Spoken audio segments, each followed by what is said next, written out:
I do appreciate. All right, welcome everybody to round two. We've got Arcade up at the top of your screen. We've got TempestDragonKing at the bottom. I'm sorry, TempestDragonKing at the bottom, Arcade at the top. Let's tell the players that they're good to go, and let's get some sweet action between both of these decks here.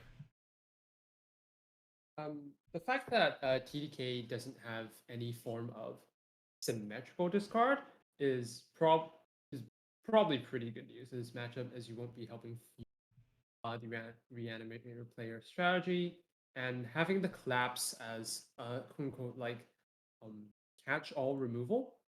It doesn't matter how big your unit is because it's gonna die to a collapse, so which is very nice for a deck that's looking to have to put out one supermassive first flame. Arcade looking at a hand of 2 power, keeping a hand of 2 power, Whispering Wind, First Flame, Wisdom, a life for a life, and a scrap. Find Skimmer, that sweet 6-drop that lets you look at the top 8 cards. And Arcade going to start things off with a painting. Their hand is a little expensive. They got that Whispering Wind, but that's about all they got that they cast early. Seed of Vengeance was a good draw. They were able to get that power development and play their 2, which is nice. TDK, a little bit of a quicker hand. They've got that Collapse. They've got the Iron Priestess, Fort Smasher, our good zombie killer Glenn here. All sorts of fun things there. All right, going to discard that Glenn. Kill the Whispering Wind, and what's going to get pumped? The Iron Priestess is going to get pumped. That is a yeah. I mean, considering that TDK doesn't know the texture of Arcade's hand, that would be a reasonable assumption. But fortunately, we have hand cam, so we can see that yeah, their hand isn't fantastic.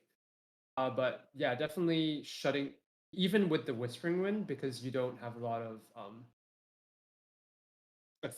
what's the word for it? Like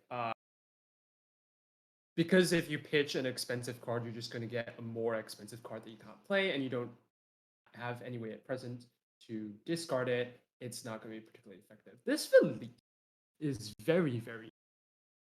I'm not sure I'm a massive fan of its inclusion in the deck, mainly because I don't think that you're going as a more defensive reanimator deck.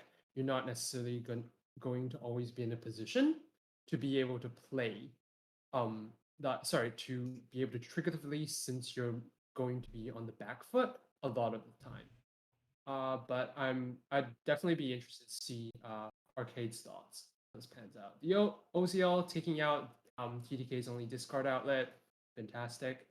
But they're just gonna keep bashing here. Yeah, I've got the regen. They're going to hold back with the Fort Smasher. They don't want to trade that Fort Smasher right for the Olzil here and just get it eaten for free. That is their other way to discard cards, but just off the top of the deck, not a reliable way. I think what the problem here for TDK is that they're stuck at 3 power, have missed power the last 4 turns, and drawing 5 drops when you're missing power is not really what you want to do.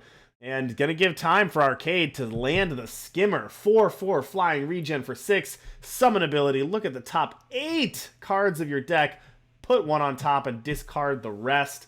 That's a fantastic ability on a fantastic body. Arcade going to be able to hit. Also, don't forget about Evolving Ozio. When it hits the enemy player, you draw 2, discard 2. So all sorts of good abilities going on for Arcade. TDK going to keep swinging, though, but I think it's been too slow. Arcade's been able to get it out. Although, TDK did hit their 4th power, so get that impending doom going.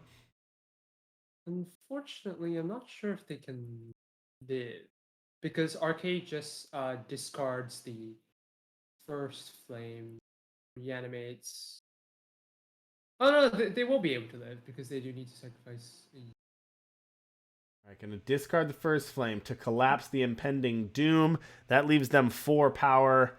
A life for a life. That's gonna sack the Skimmer to get back the first flame. That's going to make 3/5/5 Infernuses, and TDK is going to toss that one in.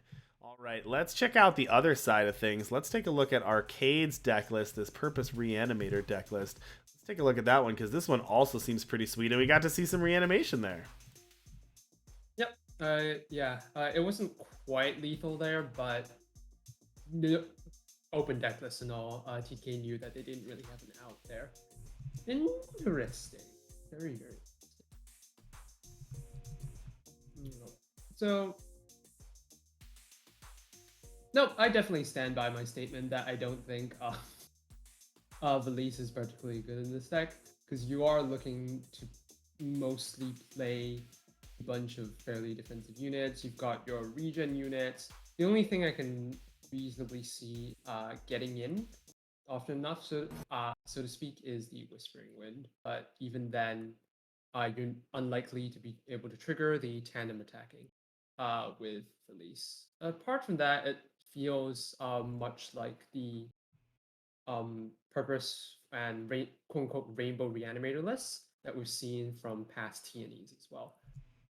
Okay, so now we've got hand cans up. Ooh, is that on the draw as well?